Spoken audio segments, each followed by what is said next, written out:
విద్యార్థుల ఆత్మహత్యల్ని నిలువరించేందుకు సుప్రీంకోర్టు 15 మార్గదర్శకాలు జారీ చేసింది.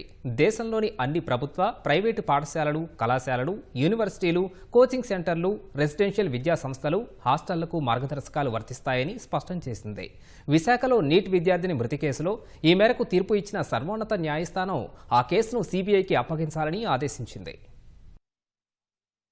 విద్యార్థుల మానసిక ఆరోగ్యం కాపాడాలని, ఒత్తిడికి లోనై బలవన్మరణాలకు పాల్పడకుండా నివారించాలని సుప్రీంకోర్టు ఆదేశించింది. ఈ విషయమై 15 అంశాలతో మార్గదర్శకాలు జారీ చేసింది. ఇవి దేశంలోని అన్ని ప్రభుత్వ, ప్రైవేటు పాఠశాలలు, కళాశాలలు, వర్సిటీలు, కోచింగ్ సెంటర్లు, రెసిడెన్షియల్ విద్యా సంస్థలు, హాస్టళ్లకు వర్తిస్తాయని స్పష్టం చేసింది.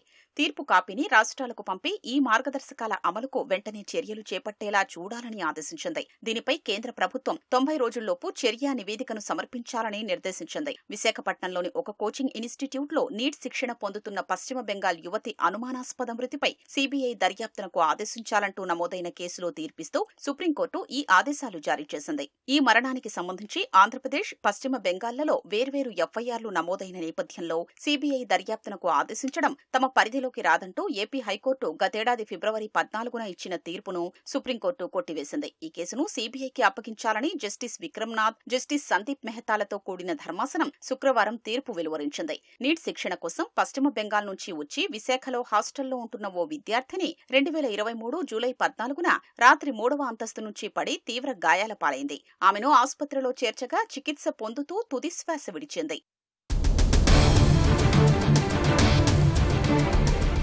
ఈ కేసు తీర్పు సందర్భంగా మార్గదర్శకాలు జారీ చేసిన సుప్రీంకోర్టు అన్ని విద్యాసంస్థలు ఏకరూప మానసిక వైద్య విధానాన్ని అనుసరించాలని ఆదేశించింది. ఉమ్మీద్ ముసాయిదా మార్గదర్శకాలు, మనోదర్పణ్ కార్యక్రమం, జాతీయ ఆత్మహత్యల నివారణ వ్యూహం నుంచి సూచనలు తీసుకుని విద్యార్థుల మానసిక ఆరోగ్యం పెరుగుదలకు చర్యలు చేపట్టారని సూచించింది. 100 మంది అంతకు మించి విద్యార్థులు ఉన్న అన్ని విద్యాసంస్థలు కనీసం ఒక క్వాలిఫైడ్ కౌన్సిలర్, సైకాలజిస్ట్, సామాజిక కార్యకర్తను నియమించుకుని విద్యార్థుల మానసిక ఆరోగ్యాన్ని కాపాడాలని సుప్రీంకోర్టు పేర్కొంది. తక్కువ మంది విద్యార్థులు ఉన్న సంస్థలు బయట ఉన్న మానసిక ఆరోగ్య నిపుణులతో పిల్లలకు కౌన్సెలింగ్ ఇప్పించాలని సూచించింది.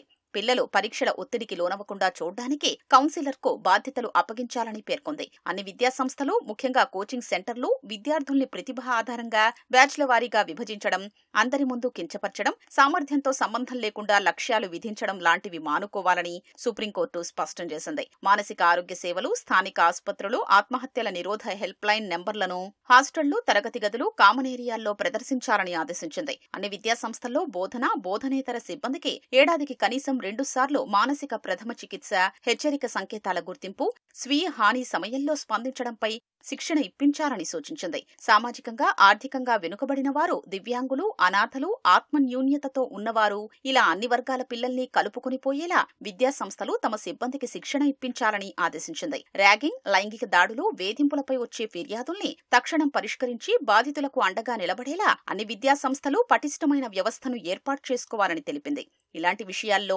నిర్లక్ష్యంగా వ్యవహరించడం వల్ల విద్యార్థులు ఆత్మహత్యలకు పాల్పడితే యాజమాన్యానిదే బాధ్యతని స్పష్టం చేయాలని సుప్రీంకోర్టు పేర్కొంది. విద్యార్థులపై అవాంఛనీయ ఒత్తిడి లేకుండా తల్లిదండ్రులు, సంరక్షకుల్ని అప్రమత్తం చేసే కార్యక్రమాల్ని విద్యాసంస్థలు నిర్వహించాలని సూచించింది. ఎంతమంది విద్యార్థులకు వైద్య సేవలు అందించారో ఒక రహస్య నివేదిక రూపొందించి కేంద్ర, రాష్ట్ర విద్యాశాఖలు యూజీసీ, ఏఐసీటీఈ, సీబీఎస్ఈ బోర్డులకు అందించాలని పేర్కొంది. విద్యాసంస్థలు క్రీడలు, కళలు, వ్యక్తిత్వ వికాస కార్యక్రమాలకు ప్రాధాన్యమివ్వాలని సూచించింది. విద్యాసంస్థలు, కోచింగ్ సెంటర్లు విద్యార్థులు, వారి తల్లిదండ్రులు, సంరక్షకులకు కెరీర్ కౌన్సెలింగ్ ఇవ్వాలని కోరింది. పిల్లలకు నచ్చిన కెరీర్ను ఎంచుకునేందుకు మద్దతివ్వాలని పేర్కొంది.